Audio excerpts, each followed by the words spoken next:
I'm Cape Joel, and this is Comic Smack, your weekly, daily, all the time, anytime comic show where I give you your fix of everything you need to know from the world of comic books and superheroes. And on today's show, we're taking a closer look at Despicable Deadpool number 287. After becoming a pariah to the superhero community, Deadpool only has one option left, and that is kill his friend Cable. What'll happen next? Well, let's hop on in together and find out, shall we? So, as we join the comic, this book wastes absolutely no time getting started. Wade Wilson, the famous Merc with the Mouth, is already in a brutal battle with Cable, the time-traveling mutant superhero. Why are these two at each other's throats? You know, besides the obvious heroes fighting heroes usually makes a lot of money and makes for really nice thumbnails too. Well, you see, Strife, Cable's evil brother, had saved the life of Deadpool's estranged daughter Ellie, and now he's calling to collect. Cable makes some fun inside baseball references to the fact that when he and Deadpool first met, he was trying to kill him, and now it seems like history is repeating itself, almost as if trying to kill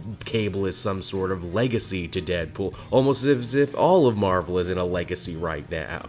This is definitely a lot more brutal Deadpool than we're used to seeing in the fallout of Secret Empire. After losing his family and losing his spot on the Avengers team, Wade doesn't really have anything to live for right now. This change in personality is further illustrated by Deadpool's seeming disregard for everyday normal bystanders who get caught in between his and Cable's clash, as well as Deadpool's own brutality when it comes to dealing with his friend Cable. You see, he cuts off his trademark cybernetic arm like it was absolutely nothing. It's right around here Cable begins to feel like he's been backed up against a wall, and he's going to have to do something rather extreme if he wants to get out of here with his head intact. As such, he decides to call the Time Police. Seeing as he himself is something of a wanted man, what for all the jumping through time and space he does. Granted, these time cops aren't exactly the shiniest bulbs out there. They mistake Cable for Strife and end up taking him further in the future to face justice. For Deadpool, this is a major letdown. Cable is now seemingly completely out of his grasp, and if he can't kill Cable, he can't ensure the safety of his daughter from Strife. Luckily though, Deadpool is crazy like a fox on top of being just plain crazy, and decides, hey, if I have Cable's time-traveling arm here, all I need to do is cut off my own, stitch his where mine used to be, and boom, just like that, I'm more than the Merc with the Mouth. I'm a time-traveling Merc with the Mouth, and ain't nothing gonna stop me from getting my man. So that was the Despicable Deadpool, everybody, a brand new legacy title with old school legacy numbering and yet a brand new name. It also picks up exactly where Jerry Duggan's last Deadpool run left off, and chances are if you're jumping in right here, you might be just a little bit confused. This is also probably why this first issue is filled with so much more action than actual story. Maybe they're trying to be a bit more accommodating and let people pick things up if they haven't been in the know.